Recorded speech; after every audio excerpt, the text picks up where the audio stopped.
Composition के बारे में बताएंगे आप।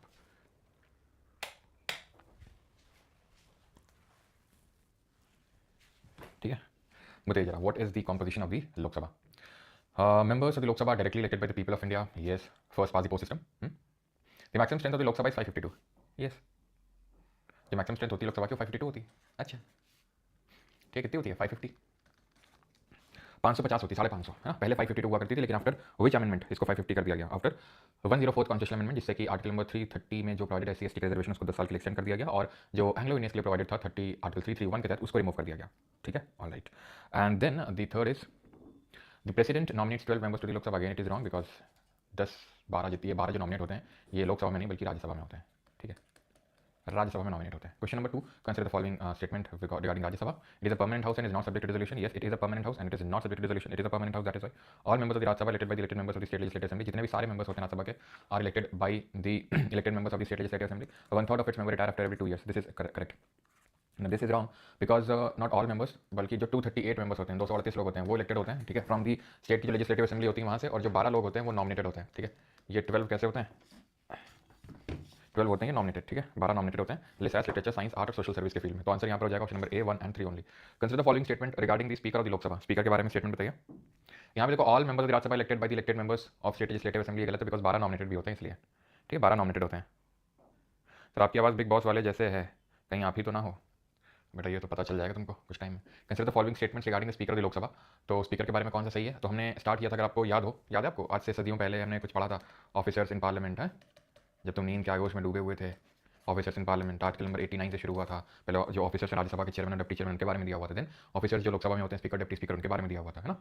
तो यहाँ पे अगर बात करेंगे, अगर यहाँ पे बात करेंगे तो speaker continues in office even after the Lok Sabha is dissolved into until a new speaker is elected. Speaker continues office even after Lok Sabha is dissolved. Yes, अगर आपको याद हो तो मैंने कल लास्ट टाइम को बताया था कि स्पीकर अपने ऑफिस को तुरंत नहीं छोड़ता है। ठीक है, तुरंत नहीं चला जाता जब तक कि नई लोकसभा नहीं आ जाती तब तक, है ना। ऐसा नहीं कि वो टिका रहता है, लेकिन ये है कि वो तब तक रहेगा जब तक कि अगली वाली आनी चाहिए। सिंपल। ठीक है, speaker does not vote in the first instance but has a casting vote in case of a tie. Yes, बिल्कुल सही है। Speaker's decision on disqualification of members under the anti defection law, no we haven't read it, अभी तक हमने पढ़ा नहीं है तो हम ये कह नहीं सकते हैं। ठीक है, एंड बट आप ये कर सकते हैं, सही कर सकते हैं इसको। क्यों? क्योंकि हर चीज़ जुडिशियल रिव्यू के तहत आती है, हर चीज़ न्यायिक समीक्षा के तहत आती है। जुडिशियल रिव्यू किस कंट्री कॉन्स्टिट्यूशन से लिया? तो यूएसए से लिया इसको। ठीक है, if you can recall Kesavananda Bharati case 1973, तो उसमें सुप्रीम कोर्ट का कहना था कि judicial review is the basic feature of the constitution. तो जुडिशियल रिव्यू क्योंकि बेसिक फीचर है तो उसको जुडिशरी से नहीं लिया जा सकता। तो आंसर यहाँ पर ऑप्शन नंबर सी होगा 1, 2 and 3। Okay, with reference to the parliamentary privileges consider the following statement. Both individual members and each house of parliament enjoy certain privileges. अभी देखेंगे आज के लेक्चर में। ठीक है, ये अभी किया नहीं है, इसको आप स्किप कर सकते हो। ठीक है, regarding session of parliament, president summons each house of parliament from time to time. ये सो समन करता है। ठीक है, अगर बात करें जो हाउसेज होते हैं उनको टाइम टू टाइम वो समन करता है, बुलाता है। There must not be more than 6 month का gap between 2 sessions of parliament, यानी कि 6 महीने का गैप से ज़्यादा नहीं होना चाहिए 2 सेशंस के बीच में। यस, ठीक है, तो ये चीज़ आपको ध्यान रखना है। जो 2 सेशन के बीच का जो गैप होता है उसको बोलते हैं रेसेस, उसको बोला जाता है रेसेस, वो जो ब्रेक होता है, और वो 6 महीने से ज़्यादा नहीं हो सकता, यानी कि मिनिमम 2 सेशंस, मिनिमम 2 सेशंस ये तो होने ही चाहिए। मिनिमम 2 सेशन तो होने ही चाहिए हर साल। मैक्सिमम 3 हो सकते हैं, बजट, मानसून और विंटर, लेकिन मिनिमम 2 तो होने ही चाहिए। The cabinet committee on parliamentary affairs decide the schedule of the parliamentary sessions. वो डिसाइड करता है कि सेशन सर पहली बार राज्यसभा 6 साल के लिए आए होंगे सभी मेंबर, बट 6 साल बाद 1/3 हट जाएंगे, नेक्स्ट 2 ईयर बाद 1/3 हटे, तो 8 साल हो गए कॉन्स्टिट्यूशन में से। उत्कर्षण बिल्कुल सही, तुमने दिमाग दौड़ाया है। लेकिन जो पहला वाला राज्यसभा बना था ना, उसमें लोगों को लॉटरी बेसिस पे हटाया गया था। कैसे हटाया गया था? लॉटरी से नाम निकाले गए थे और उनको हटा दिया गया था 2 साल बाद, फिर लॉटरी, फिर 2 साल बाद, फिर अपने आप को शेड्यूल में आ गया था वो। ठीक है, तो बिल्कुल ये भी सही हो जाएगा आपका। ठीक है, तो ऑप्शन नंबर सी आंसर होगा 1, 2 and 3। No we haven't done it. Attorney general he has the right to speak and participate in the proceedings of parliament but can not vote. तो कौन सा आर्टिकल है जरा बताइए, कौन सा अनुच्छेद है? तो ये सही कि उसके पास बोलने का अधिकार है, प्रोसीडिंग में हिस्सा लेने का अधिकार है, लेकिन वोट देने का अधिकार नहीं है अटॉर्नी जनरल के पास, बिकॉज वो किसी भी हाउस का मेंबर नहीं है ना, इसलिए उसके पास राइट टू वोट भी नहीं है। ठीक है, तो आर्टिकल नंबर 88 में लिखा हुआ था, अनुच्छेद 88 में, he must be a member of either house of parliament, यानी कि उसको ही मस्ट नहीं, ऐसा तो नहीं है। He is appointed by the president on the advice of union cabinet. Yes, he is appointed by the president, और बिना काउंसिल ऑफ मिनिस्टर के एडवाइस के तो कुछ भी नहीं करता है प्रेसिडेंट। तो आंसर ऑप्शन नंबर ए हो जाएगा 1 and 3।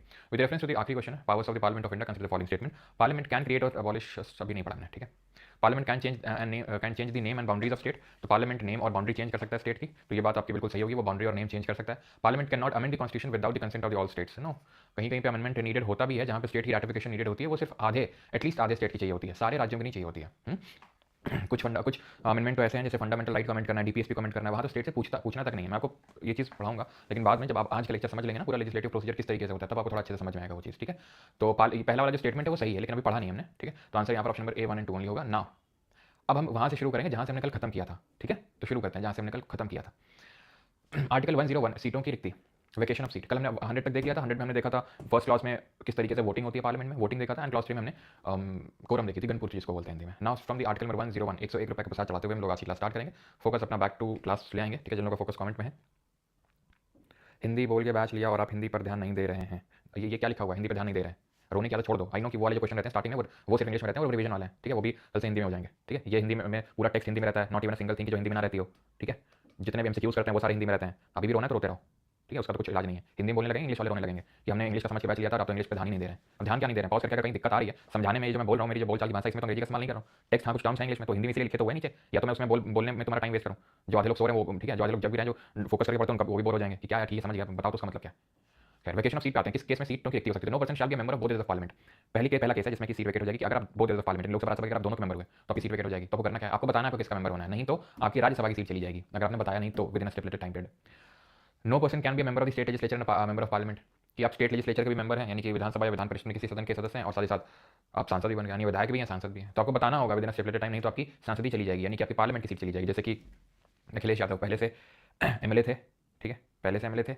यहाँ पे कोई रिस्ट्रिक्शन ऐसा नहीं होता है कि तुम अगर सोचो कि सर ये एमएलए हैं, ये एमपी का भी चुनाव लड़ सकते हैं क्या, अरे भैया वो कुछ भी कर सकते हैं, वो भगवान है वो, ठीक है, वो कुछ भी कर सकते हैं। अभी अभी आगे देखना, अभी आगे आगे जब मैं तुम्हें बताऊंगा तो तुमको अंदाजा लगेगा कि कितने बड़े भगवान है ये कुछ भी कर सकते हैं। वो तो स्टूडेंट्स के लिए होता है कि एक बार एग्जाम में बैठ गए, जैसे फॉर एग्जाम्पल यूपीएससी सीएपीएफ का एग्जाम होता है, तो अगर एक बार तुमको फोर्स एलोकेट हो गई तो फिर तुम दोबारा कभी एग्जाम नहीं दे सकते हो। वो तो इसमें होता है, इनके लिए थोड़ी ना होता है भाई, ठीक है। अभी देखते हैं, देखना भी कैसे जेम में डाल के रखते हैं लोग लॉ को। तो कोई रिस्ट्रिक्शन तो होता नहीं। जैसे अखिलेश यादव उन्होंने चुनाव लड़ा, एमएलए थे यूपी से, चुनाव लड़ा, एमपी बन गए, सांसद का चुनाव भी जीत गए। अब क्योंकि सांसद का चुनाव जीत गए, उनको बताना पड़ा कि भाई उनको कहाँ बैठना है, तो उन्होंने बोला संसद में। ना बताते तो उनकी संसद चली जाती उनकी, ठीक है। और मान लो कि उनको यूपी के उसमें बैठना था, यूपी में ही बैठना होता, तो ना भी बताते तो कोई दिक्कत नहीं थी, पार्लियामेंट वाली जानी थी, उनको चाहिए नहीं थी, समझ रहे हो। तो वो वाली छीनते हैं जो बड़ी होती है। राज्यसभा के ऊपर क्यों छीनी थी, राज्यसभा का टर्म 6 साल होता है, लोकसभा का तो 5 साल होता है। Members can be disqualified as mentioned in Article 102.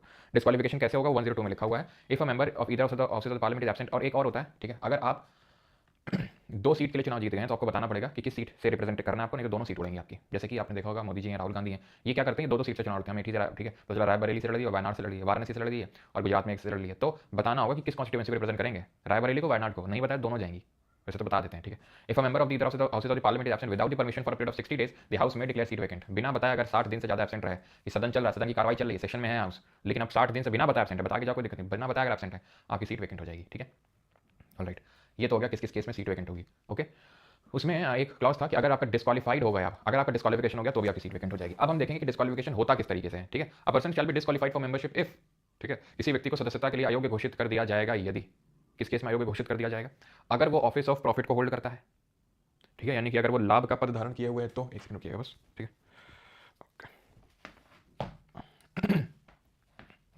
ठीक है। तो अगर वो लाभ का पद धारण किए हुए हैं, अब ये लाभ का पद क्या होता है, ऑफिस ऑफ प्रॉफिट क्या होता है, again nowhere defined in the constitution. Question पूछेगा इस तरीके से कि कहाँ पे डिफाइंड है कॉन्स्टिट्यूशन में, तो क्या बोलोगे, nowhere defined in the constitution, कहीं भी डिफाइंड है ही नहीं। तो फिर ये क्या है office of profit. Office of profit मैंने बताया भी था वैसे थोड़ा सा पहले भी, कि ऑफिस ऑफ प्रॉफिट वो ऑफिस है जहाँ पे गवर्नमेंट से सैलरी आ रही है आपको, गवर्नमेंट के अंडर ऑफिस है, वो चाहे यूनियन का हो या स्टेट गवर्नमेंट का हो, लेकिन गवर्नमेंट के तहत आ रहा है तो उसको ऑफिस ऑफ प्रॉफिट बोलेंगे। जैसे एग्जाम्पल भी मैं आपको देता हूँ, Jaya Bachchan UP film development council की चेयरमैन थी जया बच्चन, तो शिकायत इनके खिलाफ गई कि भाई ये तो ऑफिस ऑफ प्रॉफिट है, कैसे ये सांसद रह सकती है, तो इनकी सांसद ही चली गई थी, ठीक है, क्योंकि ऑफिस ऑफ प्रॉफिट होल्ड करी थी। सुप्रीम कोर्ट ने माना कि हाँ ये ऑफिस ऑफ प्रॉफिट होल्ड कर रही है, जो यूपी का नेशनल फिल्म डेवलपमेंट काउंसिल है उसकी चेयरमैन है और वो ऑफिस ऑफ प्रॉफिट है। इसी तरह से सोनिया गांधी के साथ हुआ था, 2006 की बात है ये।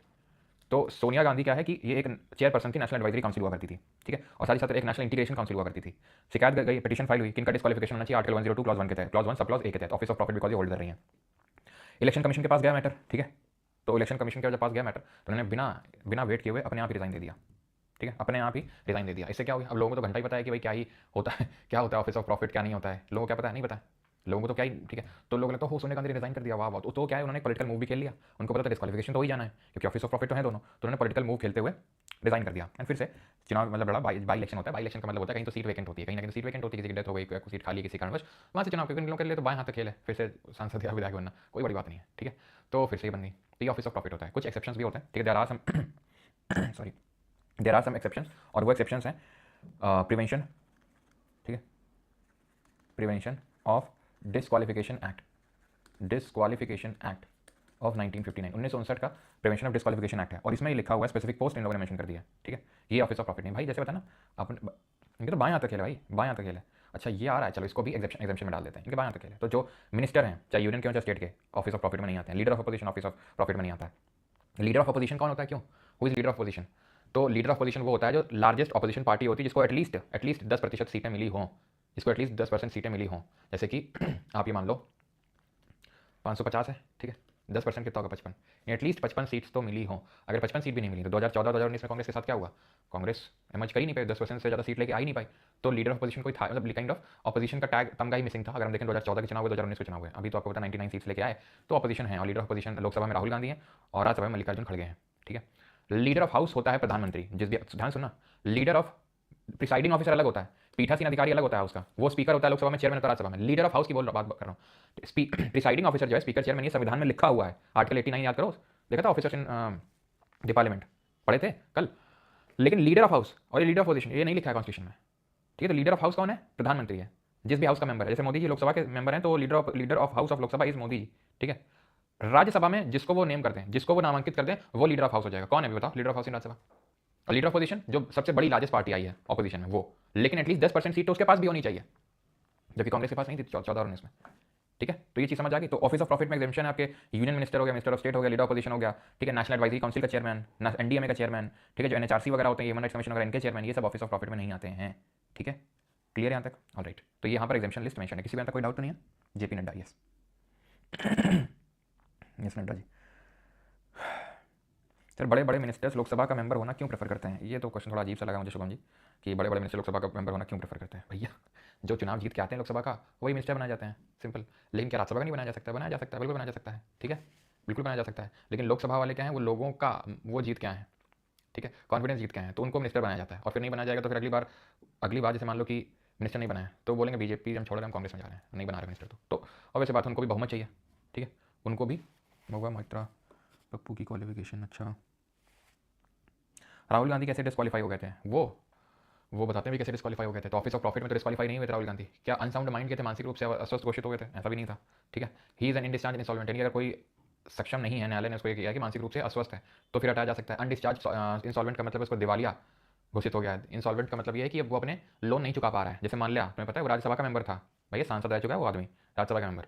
अब क्या वो बनाया जा सकता है? बिल्कुल नहीं, क्योंकि अगर बनाया गया वो तो पहले ये देखेगा भैया मैं लोन अपना कैसे चुकता करें, बाहर में गया डेवलपमेंट या फिर कुछ इस तरीके के कोई क्वेश्चन, वो अपना पहले देखेगा कि किस तरीके से हम अपना दिवाली हटाएं। तो इसलिए डिस्चार्ज इंसॉल्वेंट को नहीं बनाया जाता है, ठीक है, अगर वो भारत का नागरिक नहीं है, ठीक है ओके ऑलराइट, वो चीज़। और यहीं पे लिखा हुआ है, ठीक है, यहीं पे लिखा हुआ है any other provision made by the parliament, यानी कि कोई और भी अगर ग्राउंड डिक्लेयर कर दिया गया बाय पार्लियामेंट, उसके तहत भी डिस्क्वालिफिकेशन हो सकती है। यहाँ पे क्या लिखा हुआ है, यहाँ पे ध्यान रखना, यहाँ पे ये लिखा हुआ है कि अगर किसी और प्रोविजन, अगर कोई अगर पार्लियामेंट ने, अब ये तो संविधान में लिखे हुए डिस्क्वालिफिकेशन, लेकिन फिर आखिरी क्लॉज इसमें ये ऐड कर दिया गया कि अगर पार्लियामेंट ने, अगर संसद ने कोई पर्टिकुलर कानून बना दिया, एक्ट लाया कि इसके तहत भी डिस्क्वालिफिकेशन हो सकती है, तो भी डिस्क्वालिफिकेशन हो जाएगी। जैसे कि आपको बताता हूँ, रुको आने तो तुम्हारा सुनी लो, आज तुम्हारा बता ही देता हूँ। जैसे कि फॉर एग्जाम्पल पार्लियामेंट ने एक बनाया आरपीए का मतलब है representation of people's act, representation of people's act 1951, 1951 का ये आरपीए बनाया, ठीक, जिसमें कई सारे इसमें क्लॉजेस ऐड किए गए, ठीक है, प्रोविजंस ऐड किए गए विद रिस्पेक्ट टू डिस्क्वालिफिकेशन। जैसे कि अगर 2 और मोर ईयर्स, अभी कोई पूछा था ना राहुल गांधी वाला, तो यहाँ देखो 2 और मोर ईयर्स इन जेल, अगर किसी को 2 या 2 से ज़्यादा साल तक अगर जेल अगर हो गई है,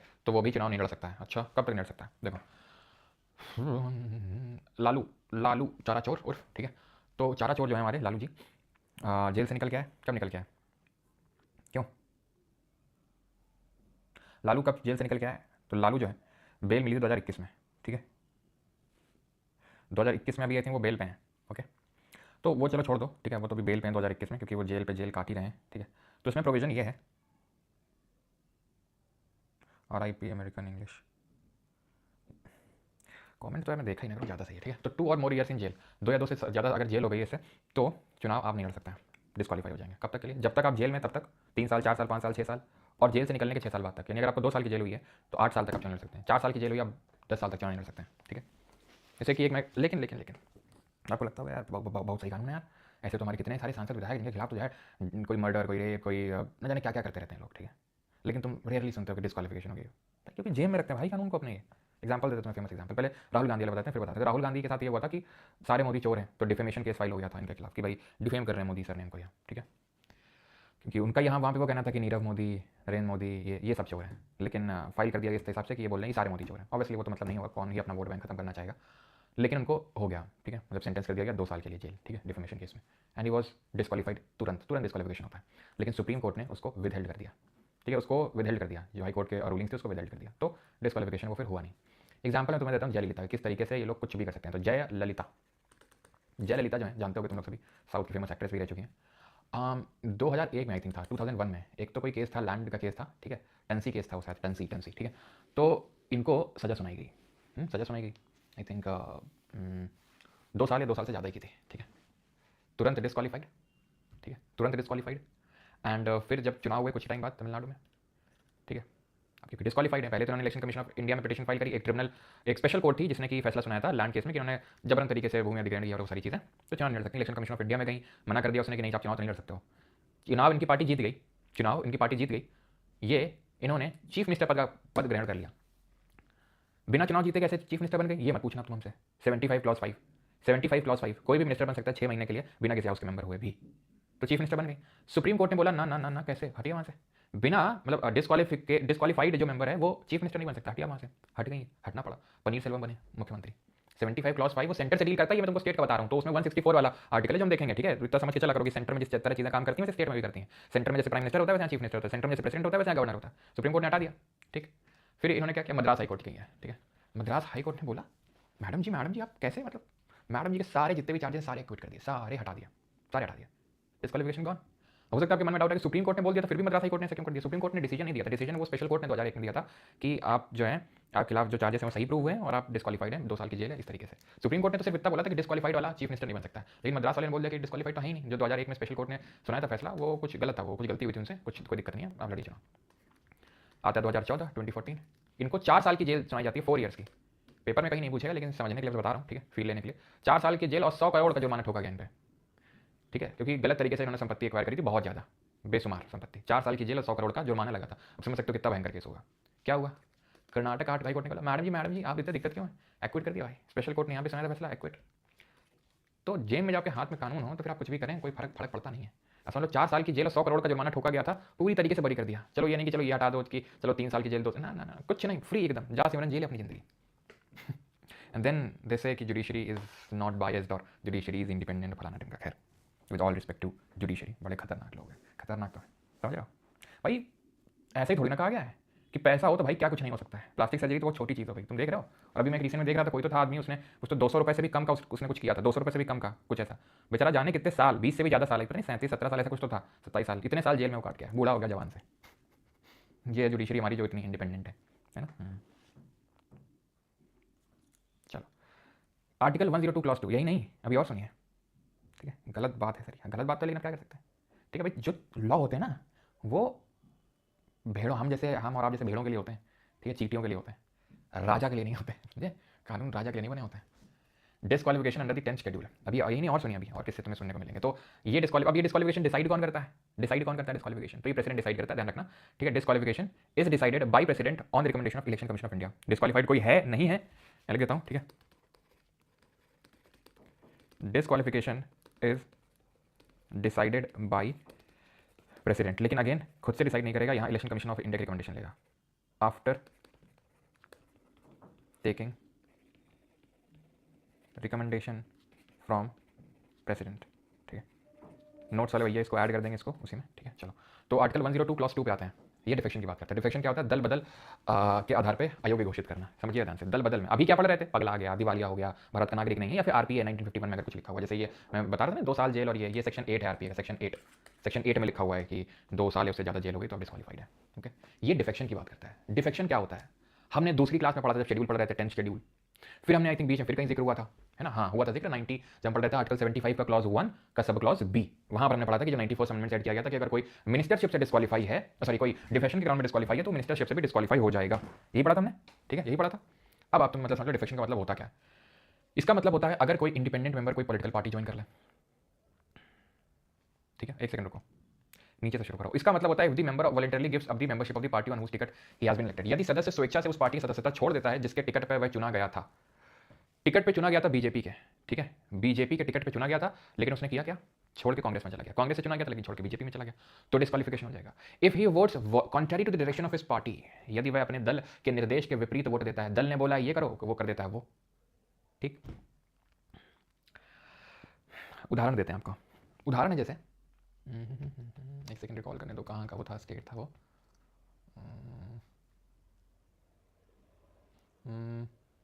आई थिंक गोवा था, एक सेकंड, नहीं गोवा नहीं, अभी चलो एग्जांपल देता हूँ, मेरा हिमाचल का एग्जांपल ले लेते हैं पहले। मुझे ये हाँ चलो अभी समझ लो। हिमाचल में क्या हुआ था, राज्यसभा के लिए चुनाव हुए, ठीक है, 2024 में राज्यसभा की कुछ सीटों के लिए चुनाव हुए, ठीक है। तो उसमें आई थिंक एक ही सीट वेकेंट थी उस टाइम पे। तो कांग्रेस से थे ये मनु सिंघवी, क्या पूरा नाम है इनका, अभिषेक नाम है ना, अभिषेक मनु सिंघवी, हाँ अभिषेक मनु सिंघवी, ठीक है। कांग्रेस की तरफ से थे अभिषेक मनु सिंघवी, और बीजेपी की तरफ से थे, बीजेपी की तरफ से थे कोई तो महाजन करके थे, ठीक है, महाजन थे कोई। हुआ क्या, हुआ यहाँ पे ये कि हर पॉलिटिकल पार्टी का एक विप होता है, ध्यान सुना, एक विप होता है, विप होता है। विप का मतलब एक कोड़ा होता है, मतलब एक पहले के जमाने में नहीं मारा जाता था, तुमने देखो अमरीश पुरी वाली मूवीज में सट सट पिलाई चल रही है, तो वो विप काइंड ऑफ, ठीक है। तो हर पॉलिटिकल पार्टी का विप होता है। ये क्या कोड़ा होता है, ये इंसान होता है, ये इंसान होता है हर पॉलिटिकल पार्टी का, जो पॉलिटिकल पार्टी को निर्देश जारी करता है, किस दिन आना है, कब वोट करना है, किसको वोट करना है, किसको नहीं करना है, किस अगेंस्ट में करना है, वो होता है। हर पॉलिटिकल पार्टी को अपनी विप के डायरेक्शन को फॉलो करना होता है, ठीक है, लिखा हुआ है। नहीं करेगा तो डिफेक्शन लग जाएगा। क्यों, इसमें उसने कौन सा दल का बदल कर लिया, अरे कर लिया, कर लिया। ये डिफेक्शन का प्रोविजन लाने का पर्पस ये था कि पैसा ना चल सके। कैसे, बीजेपी वाले ने कांग्रेस वालों को पैसा दे दिया दबा के, सुनो कल वोटिंग हो गया, हमारे पास वोट कर देना, लो 10 करोड़ लो, पैसा तो अपने बायां तक खेला है, पैसा तो अपने हाथ में, तिजोरी तो अपने हाथ में, ये लो 10 करोड़, 10 करोड़ में खरीद लिया, या फिर 20 करोड़ मारे, चलो कांग्रेस छोड़ के हमारे पास आ जाओ।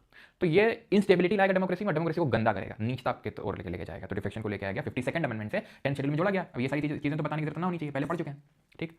तो इसका मतलब सिर्फ इतना नहीं होता पॉलिटिकल पार्टी को छोड़ देना। अगर कोई पॉलिटिकल पार्टी, उसने बोला, पॉलिटिकल पार्टी ने, कांग्रेस बोला कि वोट करना, इसको करना, मनु सिंघवी को वोट करना, ठीक है, इन्होंने क्या किया, बीजेपी वालों ने कांग्रेस के 4 विधायकों को पैसा देके क्रॉस वोटिंग करवा ली, महाजन के पक्ष में क्रॉस वोटिंग करवा ली, ठीक।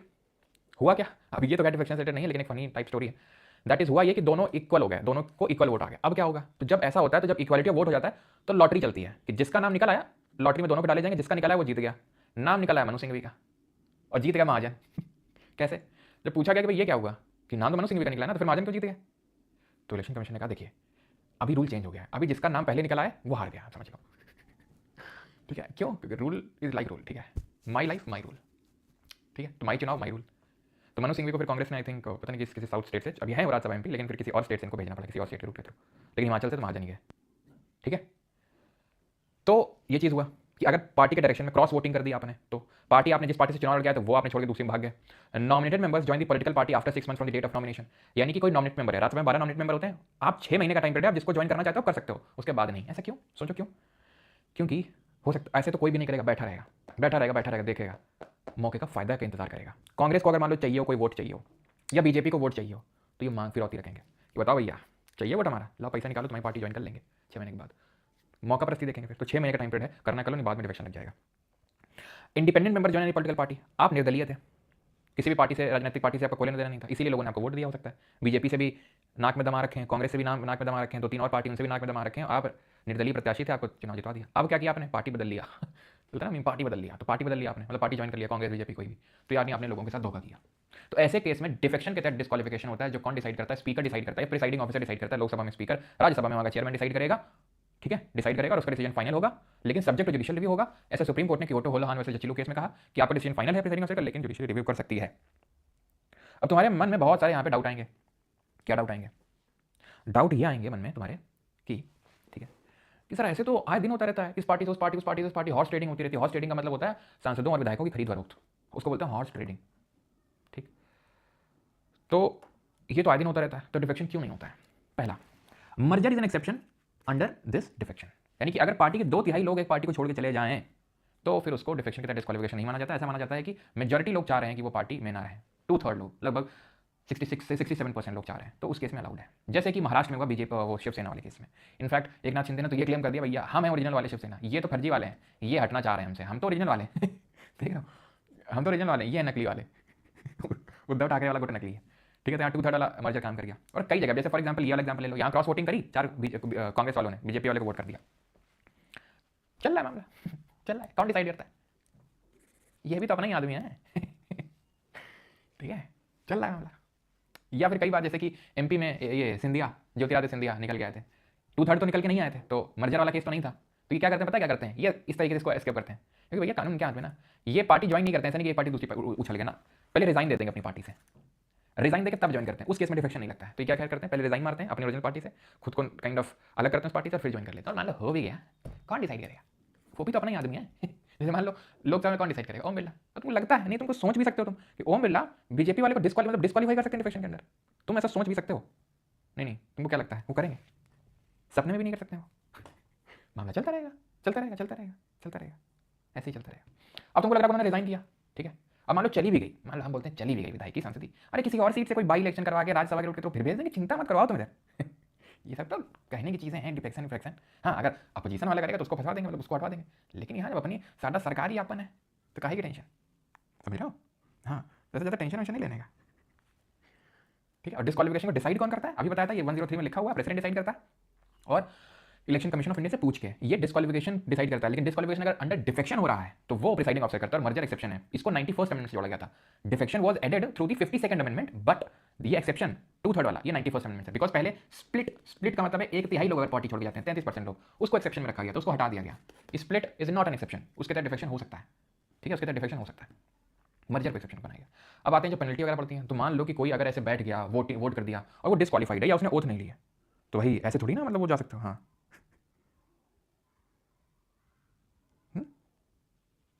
so please answer doubts. Can independent MPs, MLAs form a new party after election? And can independent MPs, MLAs form a new party after election and then merge with another party? No. I think no, लेकिन होने को स्नेह आशीष जी कुछ भी हो सकता है, क्योंकि होता क्या ना, जैसे फॉर एग्जाम्पल आपने क्वेश्चन पूछा, मान लो रियलिटी होगी, now the matter goes to supreme court, ठीक है, the matter goes to supreme court, तो वो देन जजेस बेंच बैठती है, देन डिसाइड करते हैं, और वो तो कुछ भी डिसाइड कर सकते हैं। कैसे? क्योंकि वो तो अपनी चीज़ों को रिवर्स भी कर देते हैं, ठीक है।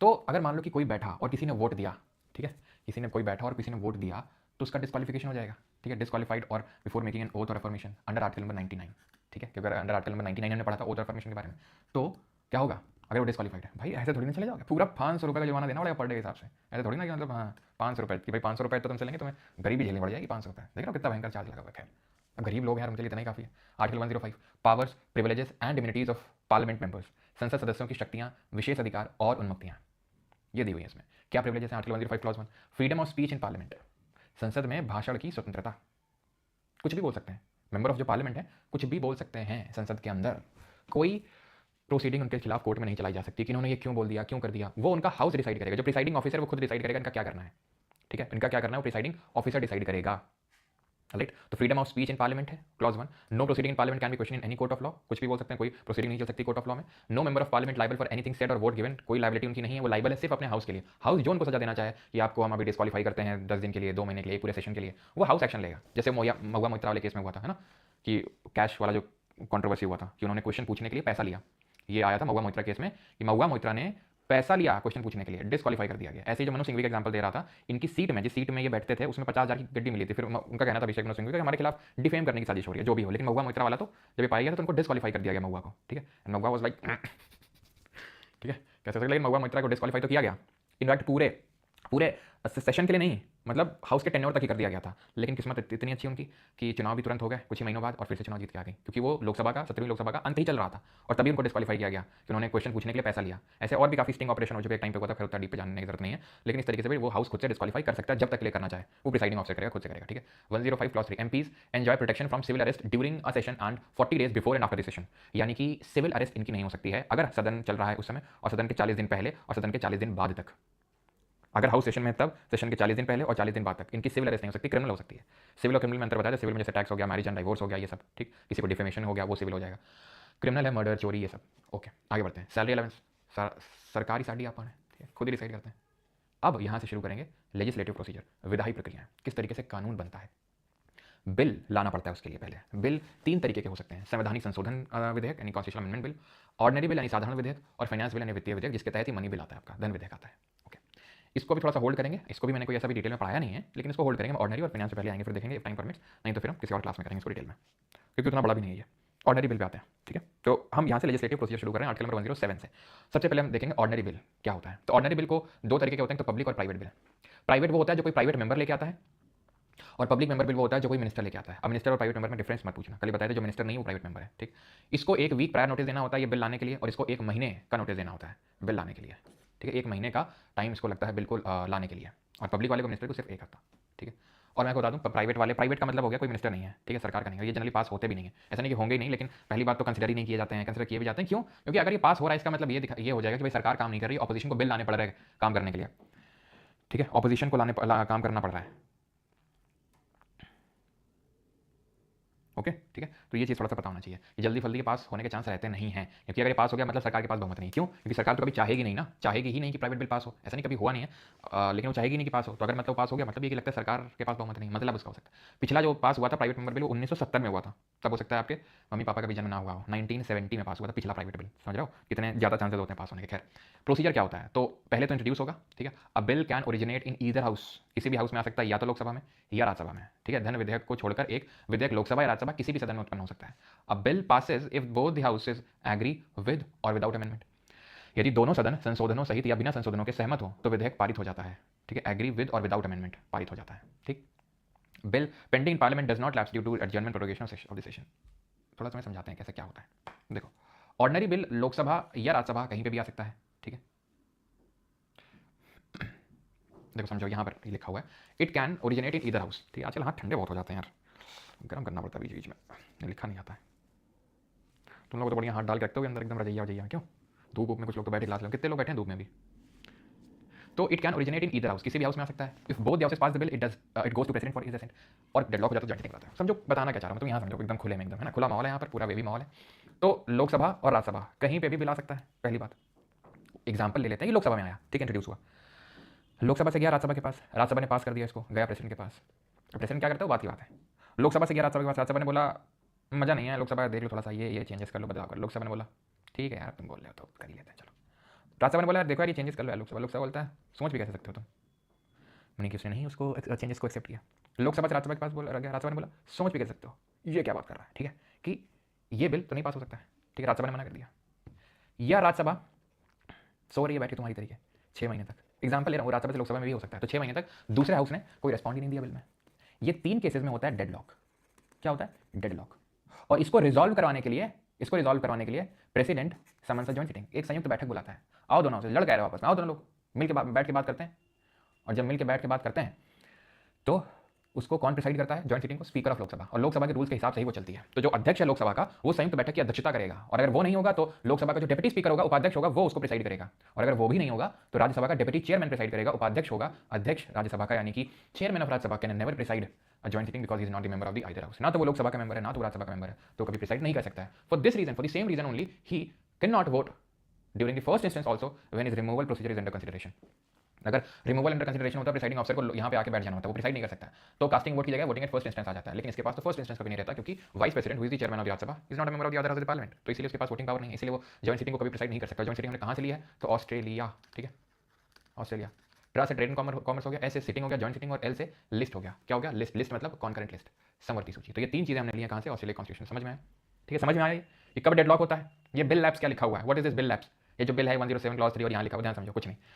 ये बोल रहा है कि जैसे मान लो कोई बिल आया, उदाहरण के तौर पे मान लेते हैं चंडीगढ़ को जीयूटी है, उसको एक एलजी देना है, एक बिल आया, ऐसा बिल आया, गवर्नमेंट लेके आई bill, winter session of parliament जो कि 1 दिसंबर से शुरू हो रहा है और वो 19 दिसंबर तक चलेगा चलेगा चलेगा चलेगा। अब 19 दिसंबर के बाद क्या होगा? हाउस जो है प्रोरोग हो जाएगा, 17 अवसान हो जाएगा, वो सत्र खत्म हो जाएगा। क्या वो बिल मर जाएगा? उत्तर है ना। अगर मान लो किसी दिन कोरम नहीं है और स्पीकर ने हाउस को एडजॉर्न कर दिया, प्रिसाइडिंग ऑफिसर ने, क्या वो बिल मर जाएगा? ना। तो कब मरेगा? कब लैप्स होगा?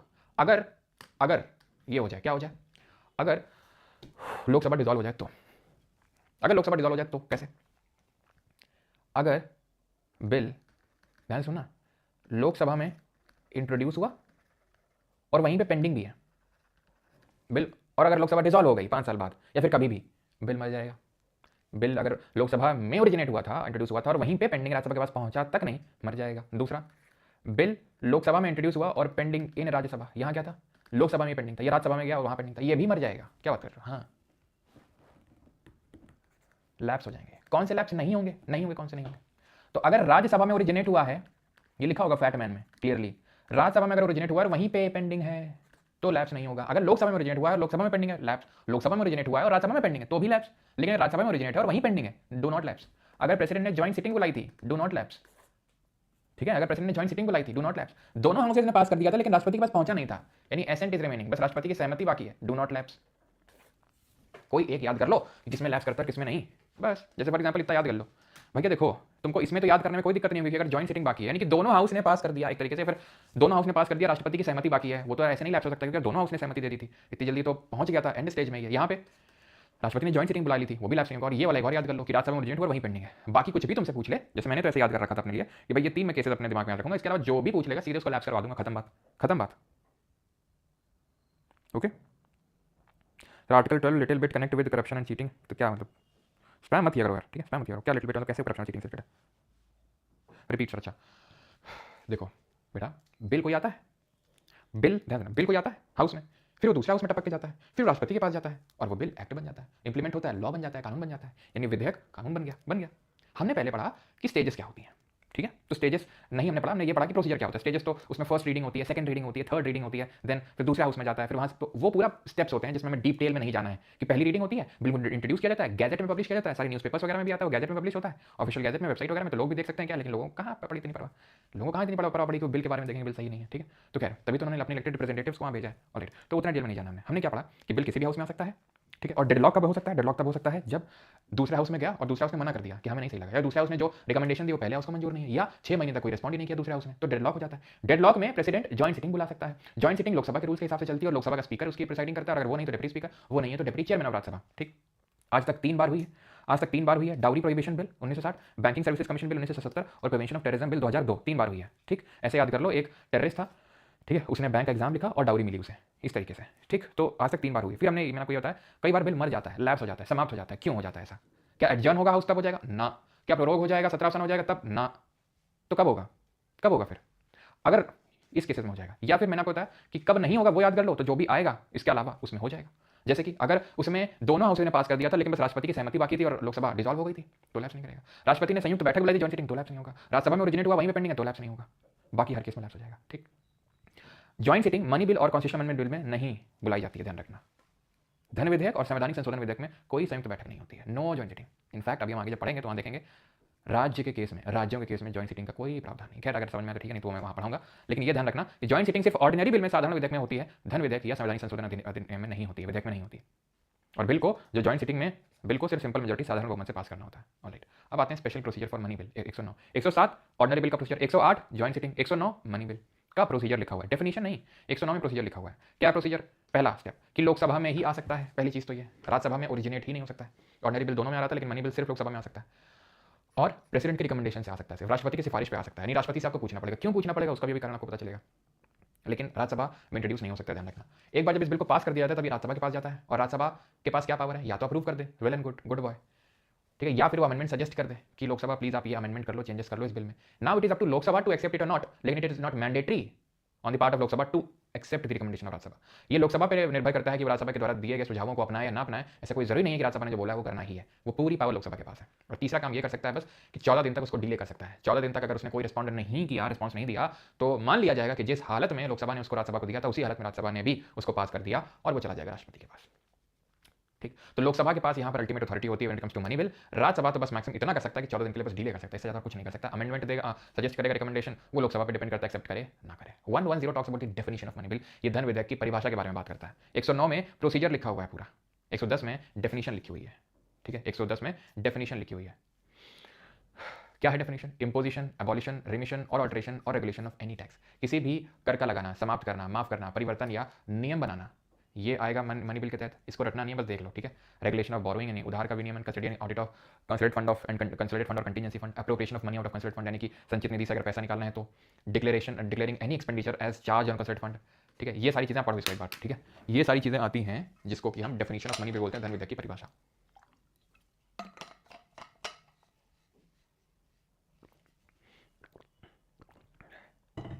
ठीक है।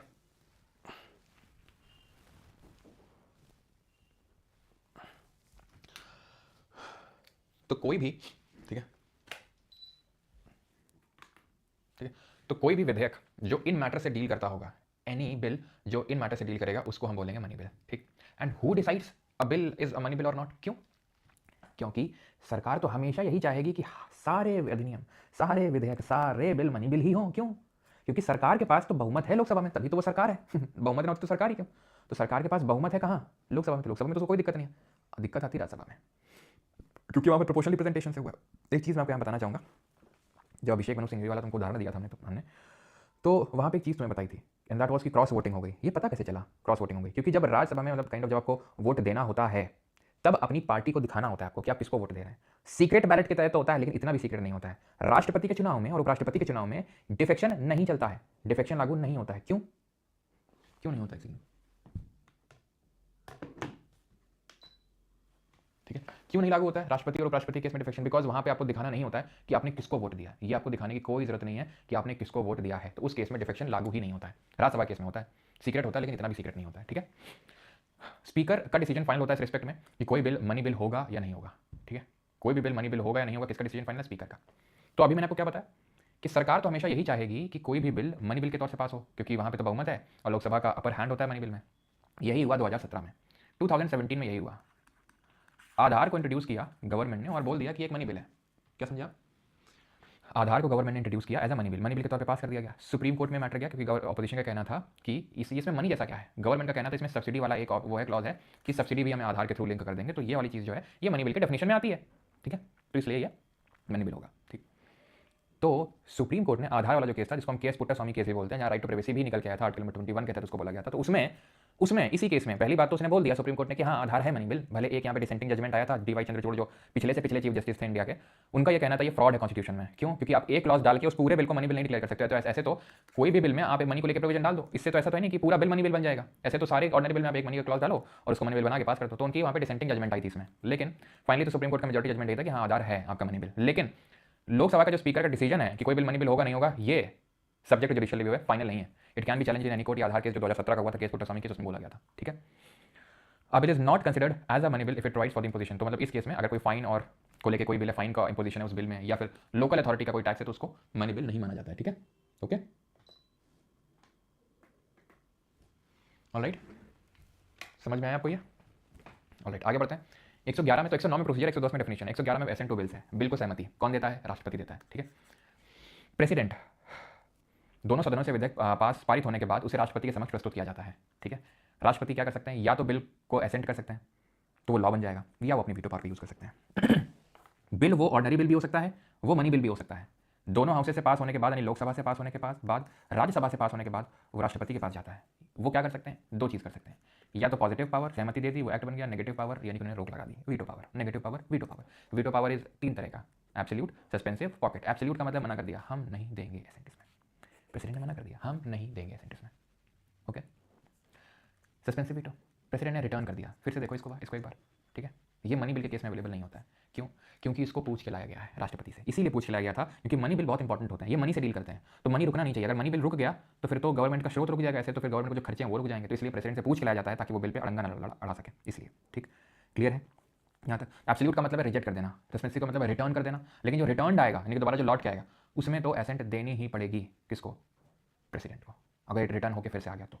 पॉकेट है कि उस पर कोई एक्शन ले ही नहीं प्रेसिडेंट, भाई ये तो रिस्पॉन्स ही नहीं कर रहा है, वैसा टाइप। ठीक है, no time limit to act. संविधान में कहीं पे भी कार्रवाई करने की कोई समय सीमा नहीं है, कहीं नहीं लिखा है कि प्रेसिडेंट को महीने में, 2 महीने में, 1 साल के अंदर एसेंट देनी पड़ेगी। इसलिए प्रेसिडेंट उसको अगर पॉकेट कर लेगा, यानी कि अगर उसको रख लेगा बिना रिस्पॉन्ड किए हुए, तो वो बिल धीरे धीरे खत्म हो जाएगा अपने आप। कोई रिस्पॉन्ड नहीं कर रहा। एक बार प्रेसिडेंट ने यूज़ किया 1986 में Indian post office amendment bill में, ज्ञानी जैल सिंह ने इसको वीटो कर लिया था, क्योंकि उनका ये सोचना था कि भाई ये लोगों की प्राइवेसी को वो अफेक्ट कर रहा है। भले उस टाइम राइट टू प्राइवेसी ऐसा कोई फंडामेंटल राइट नहीं बना था, तो 2017 में देखा हमने, लेकिन फिर भी उनका ये मानना था कि प्राइवेसी को बहुत अफेक्ट करेगा। ज्ञानी जैल सिंह कैसा माना था, जिससे उन्होंने पॉकेट कर लिया। फिर गवर्नमेंट ने कभी इसको इंट्रोड्यूस किया नहीं, वैसे वो कर सकते हैं लेकिन किया नहीं, इसलिए कभी ये इफेक्ट में आया नहीं। तो 3 तरीके के वीटो हैं। ठीक, अच्छा, जो यूएस का प्रेसिडेंट होता है उसके लिए क्योंकि टाइम लिमिट होती है, उसको रिस्पॉन्ड करना होता है, इसीलिए हम बोल देते हैं कि जो इंडियन प्रेसिडेंट की जो पॉकेट है वो deep as compare to USA का प्रेसिडेंट, कि वो डीप है मतलब वो चला गया अगर उसकी पॉकेट में तो कहाँ जाके कहाँ तक जाएगा कुछ नहीं पता। ठीक है, ओके। और प्रेसिडेंट के पास कोई वीटो नहीं होता है कॉन्स्टिट्यूशनल अमेंडमेंट बिल में। बिल 3 तरीके के होते हैं, ordinary, money, constitutional amendment. President कोई भी वीटो यूज कर सकता है ऑर्डिनरी बिल के केस में। प्रेसिडेंट सस्पेंसिव वीटो नहीं यूज कर सकता मनी बिल के केस में। प्रेसिडेंट कोई भी वीटो यूज नहीं कर सकता कॉन्स्टिट्यूशनल अमेंडमेंट बिल के केस में। ऐसा 24th अमेंडमेंट ऑफ 1971 ने इंदिरा गांधी का जब टेन्योर था तब कहा था कि जो प्रेसिडेंट है वो अपना वीटो पावर लिमिटेड रखें ऑर्डिनरी बिल के केस तक और मनी बिल के केस तक। यहाँ पे मतलब है उसको, ठीक है, यानी यहाँ सहमति देनी ही पड़ेगी। अब आते हैं budget, annual financial statement, because ये भी एक तरह का मनी बिल है। ठीक है, चलो। President shall cause to be laid before both the houses a statement of estimated receipts and expenditure. राष्ट्रपति दोनों सदनों के समक्ष अनुमानित प्राप्तियों और व्ययों का विवरण प्रस्तुत करवाएंगे। ठीक, तो ये बजट है, आर्टिकल 112। लेकिन यहाँ बजट वर्ड कहीं भी कॉन्स्टिट्यूशन में नहीं लिखा है। कॉन्स्टिट्यूशन में क्या लिखा है? Annual financial statement. क्या लिखा है? Annual financial statement. यहाँ बजट वर्ड मेंशन ही नहीं है। वार्षिक वित्तीय विवरण किसके नाम पे रखा जाता है? रखता कौन है? रखते हैं ये, और किसके नाम पे रखा जाता है? इनके नाम पे। प्रिपेयर कौन करता है? डिपार्टमेंट ऑफ इकोनॉमिक अफेयर्स इसको प्रिपेयर करता है बजट को, जिसको अगेन एनुअल फाइनेंशियल स्टेटमेंट के तौर पे लिखा गया है। कॉन्स्टिट्यूशन में कहीं बजट वर्ड लिखा ही नहीं है। एस्टिमेटेड रेसीट, रेसीट का मतलब है प्राप्तियां, कितना पैसा आया। एक्सपेंडिचर का मतलब है कितना पैसा खर्च होगा, कितना पैसा आएगा और कितना पैसा खर्च होगा अगले फाइनेंशियल ईयर में। फाइनेंशियल ईयर मतलब वित्तीय वर्ष जो कि शुरू होता है 1 अप्रैल से और चलता है 31 मार्च तक। ठीक, क्लियर। बजट कैसे होता है, तो budget department of economic affairs prepare करता है। उसके जो ऑफिशियल्स होते हैं उनको आपने देखा होगा, ये हलवा सेरेमनी होती है, देखा होगा आपने। ये लोग जब बजट प्रिपेयर करते हैं तो इन लोगों को लॉक इन पीरियड में रखा जाता है, जहाँ पर इनके मोबाइल वगैरह सब छुड़ा लिया जाता है, इनको एक तरीके से बंद कर दिया जाता है। बंद करना नहीं, जेल में डाल दिया, लॉकअप में। ठीक है, सब कुछ फैसिलिटीज होती हैं, लेकिन ऐसी फैसिलिटी नहीं होती जिससे कि कम्युनिकेट कर सकते हैं बाहर, क्योंकि ये अफेक्ट कर सकते हैं नेगेटिवली। क्योंकि कई बार ऐसा हो रखा है पहले कि बजट आने से पहले ही उसकी कुछ चीज़ें लीक हो गई, तो इसलिए ऐसे प्रोविजन को रखा जाता है। ऐसा नहीं कि अभी हाल ही में हुआ, बहुत पहले से ये चलता चला आ रहा है कि जो भी डिपार्टमेंट ऑफ इकोनॉमिक अफेयर्स के जो ऑफिशियल्स होते हैं, जो बजट प्रिपरेशन में इन्वॉल्व होते हैं, उनको लॉक इन पीरियड से पहले ही हलवा खिलाया जाता है। काइंड ऑफ एक है सेरेमनी तो है, ठीक है, अब हटा देते हैं, फालतू में भूख लग रही, मुंह पानी आ रहा है। ठीक है, तो आर्टिकल नंबर 113 पे आते हैं। This talks about the procedure in parliament with respect to estimate. देखो, बजट जनरली प्रिपेयर होता है, फिर उसके बाद 1 फेब को लगभग प्रेजेंट किया जाता है। 1 फेब को, उससे पहले इकोनॉमिक सर्वे आता है। इकोनॉमिक सर्वे लगभग 2 दिन पहले आता है आपके बजट आने से पहले। उसमें ये रहता है कि पिछले साल गवर्नमेंट ने कैसा क्या परफॉर्म किया है ना, कैसा क्या परफॉर्मेंस रही गवर्नमेंट की, वो सब रहता है उसमें इकोनॉमिक सर्वे में। 2 वॉल्यूम में आता है वो इकोनॉमिक सर्वे। फिर उसके बाद फुल फ्लेजेड बजट आता है। ठीक, आर्टिकल 113 में प्रोसीजर लिखा हुआ है in parliament with respect to estimate. No expenditure from consolidated fund of India be done except by the authorisation of parliament. क्या है देखो, एक्सपेंडिचर 2 तरीके के होते हैं, खर्चे जो देखो समझना। कंसोलिडेटेड फंड ऑफ इंडिया जो लिखा हुआ है क्या, ये वो है जहाँ पे पैसा आता है, जो हम लोग टैक्स भरते हैं, सारा पैसा नहीं जाता है, ये गवर्नमेंट की तिजोरी है। गवर्नमेंट बिना पार्लियामेंट के परमिशन के इस तिजोरी से पैसा नहीं निकाल सकती है। खर्चे करने के लिए पैसे निकाले जाते हैं। खर्चे 2 तरीके के हो सकते हैं। देखो, बजट को तो पहले प्रेजेंट किया जाता है, ठीक है, फिर बजट को डिस्कस किया जाता है, ठीक है, देन फिर कुछ कमेटी होती है उसमें स्क्रूटनी करती हैं, जिनको डिपार्टमेंटल रिलेटेड स्टैंडिंग कमिटीज बोलते हैं। देन उसमें वोटिंग होती है। वोटिंग उसको बोलते हैं voting on demand for grants. Voting on demand for grants. फिर पास होता है एप्रोप्रिएशन बिल, विनियोग विधेयक बोलते हैं इसको, और फिर फाइनेंस बिल पास होता है।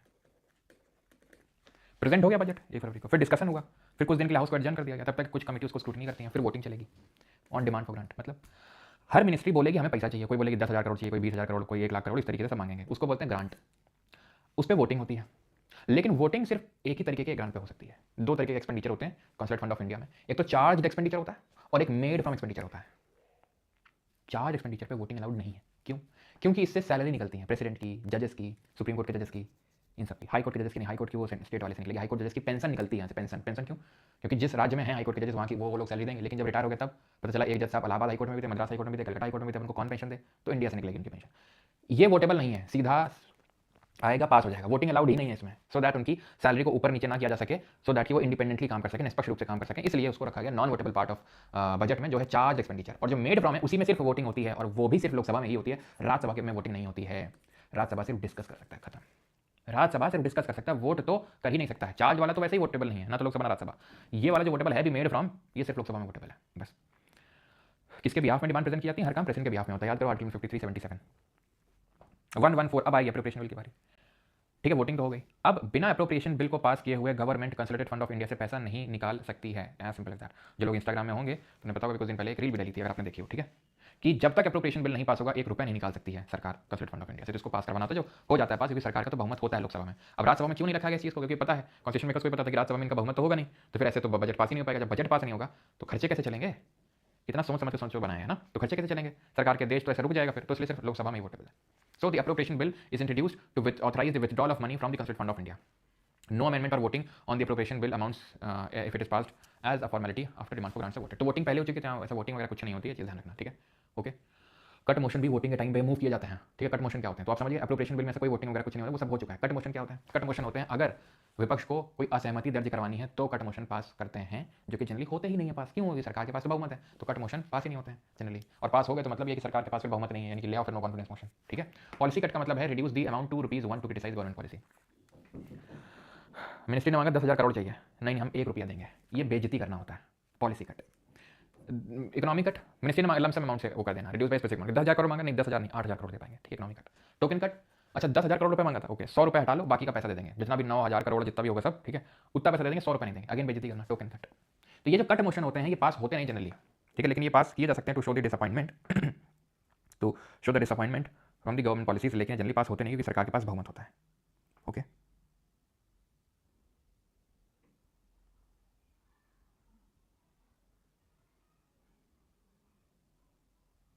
Okay, alright.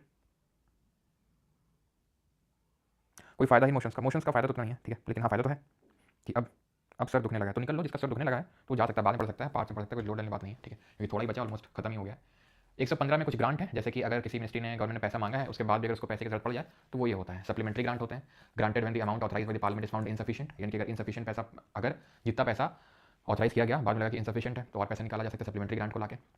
Granted for additional expenditure upon some new service, कोई नई चीज़ आ गई है जो, ठीक है, कोई नई चीज़ आ गई है ऐसी एडिशनल सर्विस, तो उसके लिए additional grant. Excess grant is granted when money has been spent in on any service in excess, यानी कि जो पैसा ऑथराइज किया गया था वो स्पेंड हो चुका है, बैंक अकाउंट खाली हो गया, खाली नहीं हुआ अभी, ठीक है, इनसफिशिएंट लग रहा था, यहाँ खाली हो चुका है, अब और पैसा लाओ, एक्सेस ग्रांट हो गया, ठीक। वोट ऑन क्रेडिट, ये होता है kind of blank cheque, financial grant given to executive from India's resources to meet urgent financial needs, ये होता है, ठीक है। Details can not be shared ordinarily in the budget, detail share नहीं की जा सकती थी क्योंकि एकदम इमरजेंसी टाइप आ गया, तो ये जो पार्लियामेंट है, लोकसभा है, वो ब्लैंक चेक दे देगा कि भाई जितना पैसा चाहिए ले लेना अपने हिसाब से, ये वोट ऑन क्रेडिट हो गया। यहाँ क्या है, पैसा खत्म हो सकता है, ऑथराइज जितना किया गया था उतना इंसफिशिएंट लग रहा है, कोई नई सर्विस आ गई है जो कि नहीं लिखी हुई थी बजट में, ये क्या है, खत्म हो गया पैसा और दो, ये क्या है, ब्लैंक चेक है, कोई नई इमरजेंसी सर्विस आ गई है तो जितना चाहिए ले लेना, ये वोट ऑन क्रेडिट है।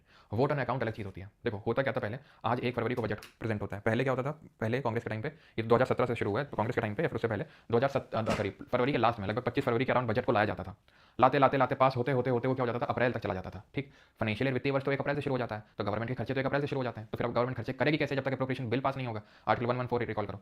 तो क्या करते थे, गवर्नमेंट से ये वोट ऑन अकाउंट करवा लेते थे, बोलते थे 2 महीने के लिए पैसा हमें दे दो, 2 महीने के लिए पैसा इनको सैंक्शन कर दिया था कि 2 महीने तब तक जब तक बजट पूरी तरीके से नहीं फाइनल हो रहा तब तक तुम खर्चे इससे चलाओ। मोदी गवर्नमेंट है, उसने बोला इतना फालतू की चीज़ करनी ही क्यों, इसको पहले क्यों नहीं कर देते हो, पहले से क्यों नहीं प्रेजेंट कर देते हो, अप्रैल तक खींचना ही क्यों है उसको, तो पहले प्रेजेंट होने लगा, सिंपल। लेकिन पहले ऐसा क्यों होता था, क्योंकि ब्रिटिशर्स के टाइम से चला रहा था और ब्रिटिशर्स शाम को प्रेजेंट किया करते थे 5 बजे शाम को, ठीक है, तो हमारे भी 5 बजे ही होता था शाम को, अब वो तो अब होने लगा सुबह के टाइम पे, जैसे अभी फरवरी आई है, फिर आपने देखा होगा जैसे अभी चल रहा है टाइम, क्योंकि मुझे पता है कि जैसे मैं क्लास खत्म करता हूँ, ठीक है, तो क्लास खत्म होते होते पूरा बजट अनाउंस हो जाता है, तो मतलब इसी टाइम में होता है वो, ठीक है, सुबह के टाइम होता है, नहीं पहले शाम को हुआ करता था।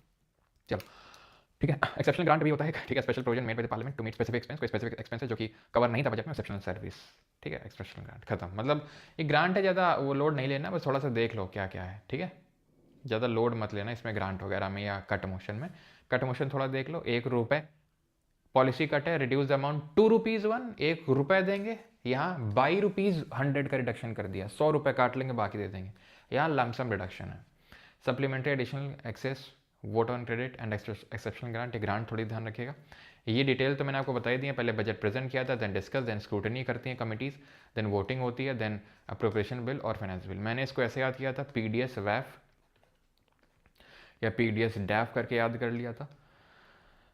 पीडीएस वो स्कीम चलती है गवर्नमेंट की ना, पब्लिक डिस्ट्रीब्यूशन स्कीम, जहाँ अनाज दिया जाता है फ्री, मतलब सस्ते में, तो पीडीएस और डैफ, डैफ मतलब डिमांड फॉर ग्रांट, ठीक है, डिमांड फॉर ग्रांट, या फिर वैफ अगर याद कर सकते हो तो वैफ भी याद कर सकते हो, voting on demand for grant, या डैफ, डैफ हो जब आप यूपीएससी का कोई एग्ज़ाम निकालते हो, खासकर जो सिविल सर्विसेज हो गया, सीएपीएफ वगैरह ये सब, तो वहाँ पे डैफ भरना होता है, डिटेल एप्लीकेशन फॉर्म, तो वो याद कर सकते हो।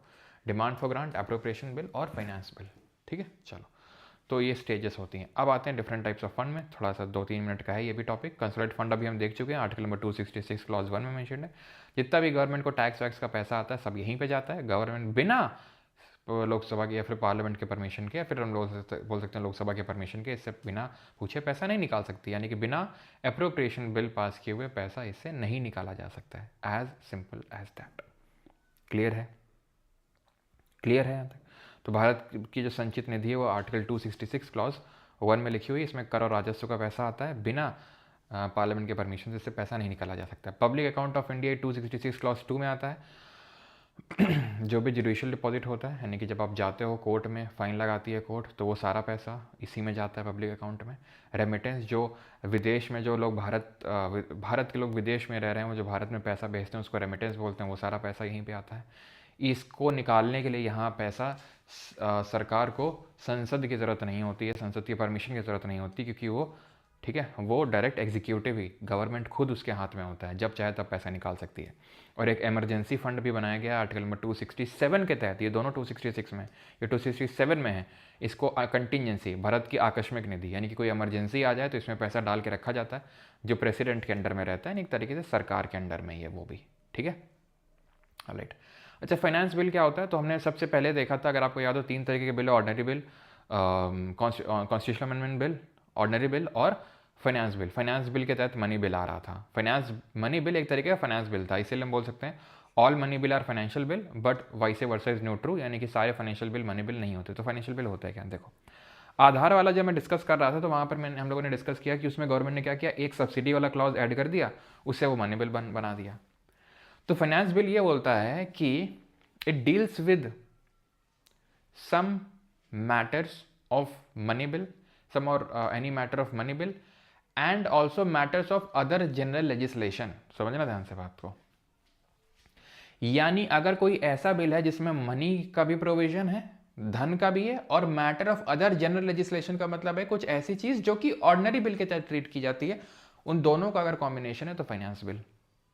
ठीक है, तो यानी अगर ये किसी ऐसे मैटर से डील करता है जो आर्टिकल नंबर 110 में लिखा हुआ है, याद आया 110 में क्या लिखा था कि मनी बिल की डेफिनेशन लिखी हुई थी, किस बिल को मनी बिल डील किया जाएगा, अगर वो है and any other matter of general legislation है, तो ऐसे को हम क्या बोलते हैं, ऐसे को हम बोलते हैं फाइनेंस बिल। और फाइनेंस बिल मनी बिल से दो एस्पेक्ट में सेम है, बाकी ये पूरा ऑर्डिनरी बिल की तरह ट्रीट किया जाता है। वो दो एस्पेक्ट ये हैं कि इसको सिर्फ लोकसभा में लाया जा सकता है और ये प्रेसिडेंट की प्रायर रिकमेंडेशन से लाया जा सकता है, जैसे कि मनी बिल था। बाकी ये पूरा ऑर्डिनरी बिल की तरह पास होता है, यानी कि राज्यसभा इसको 14 दिन नहीं, जब तक चाहे तब तक, यानी 6 महीने वाला वो हमने देखा था डिले हो सकता है। राज्यसभा इसमें अमेंडमेंट कर सकता है, लोकसभा ऐसा नहीं कि माने या ना माने, नहीं भैया, दो चीज़ें हैं ये बस, इसके अलावा पूरी ऑर्डिनरी बिल वाली कंडीशंस हैं। तो क्या इसमें जॉइंट सिटिंग हो सकती है कि नहीं हो सकती है, हाँ या ना? क्या फाइनेंस बिल में जॉइंट सिटिंग अलाउड है या नहीं है, हाँ या ना में उत्तर दें।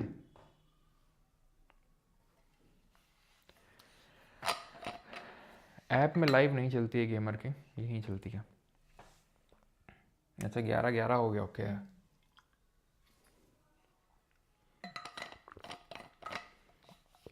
नहीं, अच्छा ना, गधे हो गया तुम लोग एकदम, एकदम ही गधे हो गया। जब बोल रहे हैं तुमसे कि पूरा ऑर्डिनरी बिल की तरह है, तो ऑर्डिनरी बिल में जॉइंट सिटिंग नहीं थी।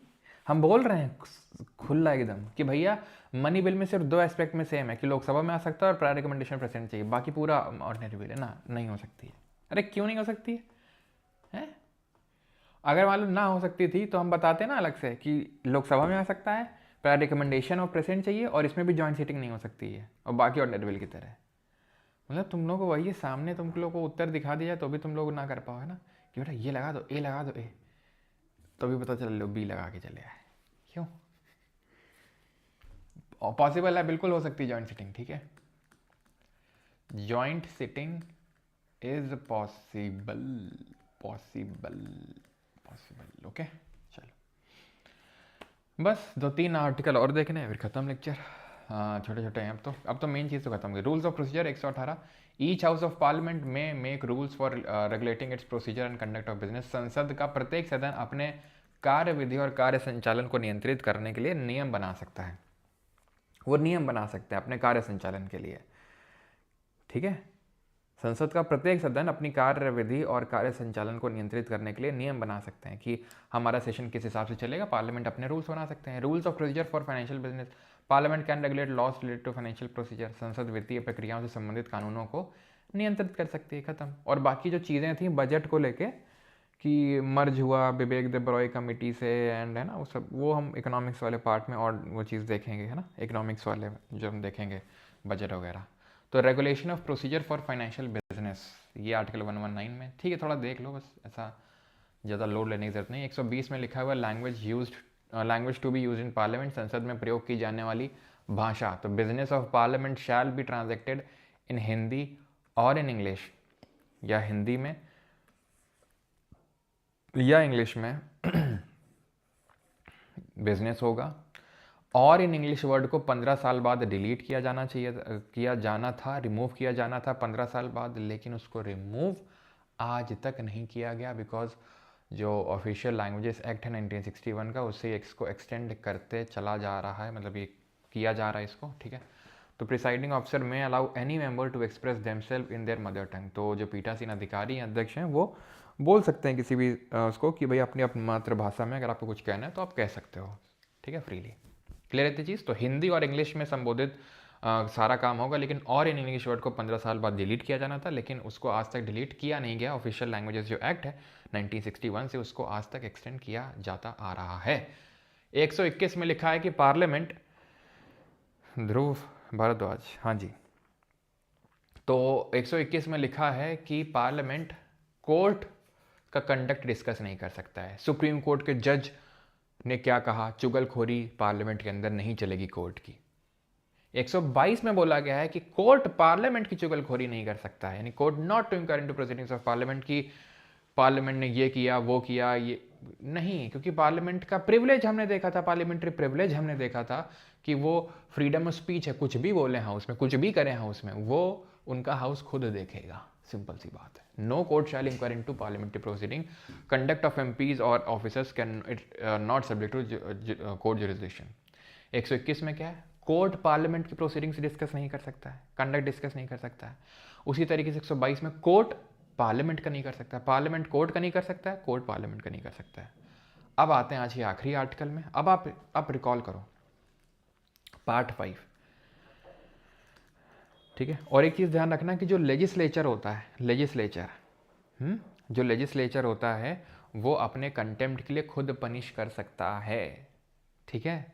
जैसे कोर्ट अपने कंटेम्प्ट के लिए पनिश कर सकता है, वैसे ये भी कर सकता है पार्लियामेंट भी। ये चीज़ ध्यान रखना, जैसे किया भी है, जैसे कि यूपी विधानसभा ने किया था अभी कुछ टाइम पहले, आई थिंक मैंने आपको बताया भी होगा, पता नहीं एग्जैक्टली बताया कि नहीं, लेकिन हाँ, यूपी विधानसभा ने भी कुछ साल पहले, ठीक है, जैसे कानपुर के एक विधायक थे सलील बिश्नोई, तो उनको सपा सरकार के दौरान वो जब विरोध कर रहे थे ऐसा कुछ, तो उनको पीटा गया। एक IAS ऑफिसर थे उसमें और कुछ पुलिस ऑफिसर, तो उनको अभी बुलाया गया, कुछ अभी 2-3 साल पहले की बात है, ठीक है।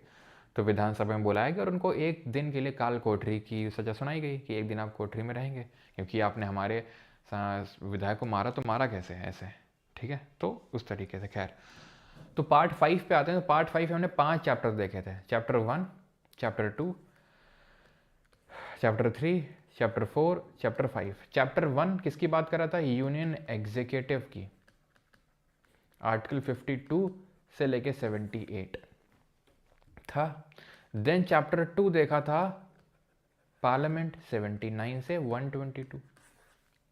ले भैया, खत्म हो गया पार्लियामेंट चैप्टर 3। फिर हमने चैप्टर 3 में देखा था ऑर्डिनेंस या लेजिस्लेटिव पावर ऑफ प्रेसिडेंट, 123। सिर्फ एक ही आर्टिकल है, तो इसको भी खत्म कर लेते हैं, फिर हम यहाँ से स्टार्ट करेंगे। मतलब अभी तो पार्ट 6 देखेंगे इस लेक्चर के बाद, ठीक है। कल मैं आपको बता दूँ कि जो कल वाला लेक्चर होगा उसमें कुछ चीज़ें क्या क्या होंगी, अभी मैं बताता हूँ, बस ऑर्डिनेंस खत्म कर लूँ, फिर बताता हूँ कल के लेक्चर में क्या होगा, और उसके बाद फिर देखेंगे क्या होगा, ठीक है। तो पार्ट नंबर 4 और पार्ट नंबर चैप्टर नंबर 4 और चैप्टर 5 ये बाद में देखेंगे हम, पार्ट 6 खत्म करने के बाद। तो आज ये खत्म कर लेते हैं ऑर्डिनेंस। ऑर्डिनेंस क्या होता है, कोविड के टाइम पे क्या हुआ था, सेशन तो चल नहीं रहा था पार्लियामेंट का, सदन तो चल नहीं रहा था पार्लियामेंट का, लेकिन कानून बनाना पड़ा। क्यों? क्योंकि डॉक्टरों को मार रहा है कोई, डॉक्टरों के खिलाफ प्रताड़ना हो रही है, तो इसको लेके तुरंत कानून बनाने की जरूरत थी। खरीद फरोख्त जो हो रही थी दवाइयों की, उसको लेके कानून बनाने की जरूरत थी। लेकिन कानून कौन बनाता है, लोकसभा, राज्यसभा, फिर वो प्रेसिडेंट के पास जाता है, असेंट मिलती है, तब बनता है कानून। लेकिन वो तो सदन में है ही नहीं, सेशन तो चल ही नहीं रहा है, क्योंकि कोविड का टाइम चल रहा है। तो ऐसे इमरजेंसी सिचुएशन के लिए प्रेसिडेंट को यह पावर दी गई है कि तुम बना लेना कानून, अपने खुद से अकेले ही बना डालना ड्यूरिंग रेसेस। रेसेस समझ में है, जब 2 सेशन के बीच का जो गैप होता है उसको रेसेस बोलते हैं। आपके जो जैसे होगा आपके स्कूल टाइम, जैसे हमारे स्कूल में होता था, रेसेस बोलते थे उसको, लंच नहीं बोलते थे, रेसेस बोलते थे, रेसेस, ठीक है।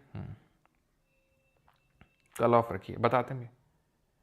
अरे सर किधर हैं, कहीं पे दिख नहीं रहे हैं, मतलब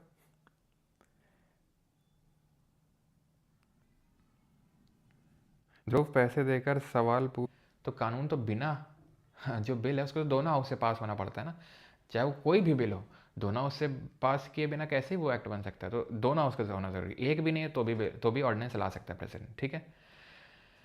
ये लिखा हुआ है has same force as an act of parliament, यानी कि अध्यादेश का संसद के अधिनियम के समान अधिकार होता है। कोई ऐसा नहीं होता है कि ये प्रेसिडेंट ने लॉ बनाया है तो इसके पास सेम पावर होती है, बिल्कुल सेम पावर होती है। लेकिन जब पार्लियामेंट सेशन में आएगी तो इसको पार्लियामेंट के समक्ष प्रस्तुत करना होगा। अगर उसने ठप्पा लगा दिया कि हाँ ठीक है, वेल एंड गुड, और अगर मान लो कि उसने मना कर दिया, मर गया वहीं, और अगर मान लो 6 हफ्ते तक कोई रिस्पॉन्ड ही नहीं किया तो भी वो मर गया। समझ रहे हैं आप? यानी कि अगर सेशन में आए हैं हाउसेस तो उस पर्टिकुलर ऑर्डिनेंस को रखना होता है, और अगर रिस्पॉन्ड रखना है, अप्रूव कर दिया, वेल एंड गुड, नहीं किया मर गया।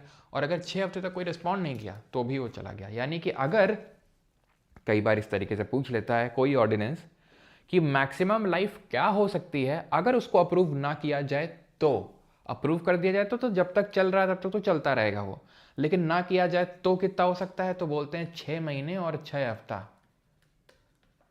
क्योंकि 6 महीने दो सेशन के बीच का मैक्सिमम गैप 6 महीना हो सकता है, क्लास की शुरुआत में पढ़े थे।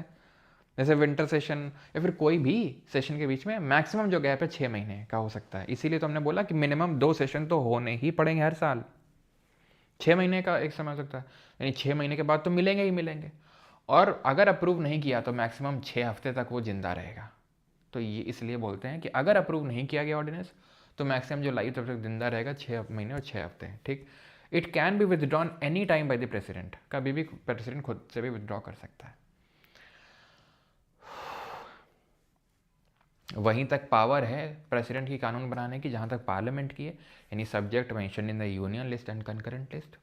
ठीक है, legislative power of president under article 123 हमने देख लिया, इसको लेजिस्लेटिव पावर ऑफ प्रेसिडेंट बोलते हैं। And it is not concurrent, remember this thing you student, you foolish student. ठीक है, तो ऐसे बोलते थे ना हम लोग टीचर्स स्कूल वाले, क्यों? तो it is not concurrent with the power of parliament to make laws. मतलब नहीं तुमते मतलब इसका मतलब ये है कि ऐसा नहीं कि पार्लियामेंट भी सेशन में बैठी हुई है, प्रेसिडेंट भी अपना लॉ बना रहे हैं। पार्लियामेंट भी सेशन में चल रही है और प्रेसिडेंट भी अपना लॉ बना रहे हैं, तो ऐसा नहीं, सब पैरेलल पावर नहीं है। Not parallel power, not a parallel power, ध्यान रखना, not a parallel power of legislation, not a parallel power of legislation, कि भाई पार्लियामेंट भी सेशन में चल रही है और ये भी अपने अलग से लॉ बनाए पैरेलली बनाए पड़े हैं। ठीक है, तो ये चीज़ ध्यान रखना है। इसी तरीके से गवर्नर को मिली है 213 में, 123, 12 को कर इंटरचेंज, 213। गवर्नर भी ऐसे स्टेट वाला जो लिस्ट के सब्जेक्ट हैं और कॉन्करेंट वाले उस पर लॉ बना सकता है अपना गवर्नर। ठीक ना, ये तो मैंने आपको पढ़ा दिया। ठीक, बिहार के जो गवर्नर जी हैं भैया, वो उन्होंने जो है क्या किया, दबा के ऑर्डिनेंस पास किए। क्या करते थे, सेशन को प्रोरोग करने की पावर किसके पास होती है? प्रेसिडेंट के पास। ऐसे स्टेट में किसके पास होती होगी? गवर्नर के पास। प्रोरोग करके लो भैया ऑर्डिनेंस ले आए, ऑर्डिनेंस ले आए, फिर तो प्रोरोग होएगा, हमेशा तो नहीं रहेगा। लो भैया फिर उसी को ले आए, फिर उसी को ले आए, फिर लेके आए, मतलब रुक ही नहीं रहे गवर्नर जी। पिटीशन फाइल करी गई, TC Wadhwa case versus state of Bihar में बोला गया सुप्रीम कोर्ट ने, ये फ्रॉड मत करिए कॉन्स्टिट्यूशन में। ठीक है, ये रखा गया इमरजेंसी सिचुएशन के लिए, ये फ्रॉड है पूरी तरीके से कॉन्स्टिट्यूशन में कि आप प्रोमलगेट कर रहे हैं, रीप्रोमलगेट कर रहे हैं, एक ऑर्डिनेंस को ला रहे हैं, उसको अप्रूव नहीं करवा रहे हैं आप असेंबली से।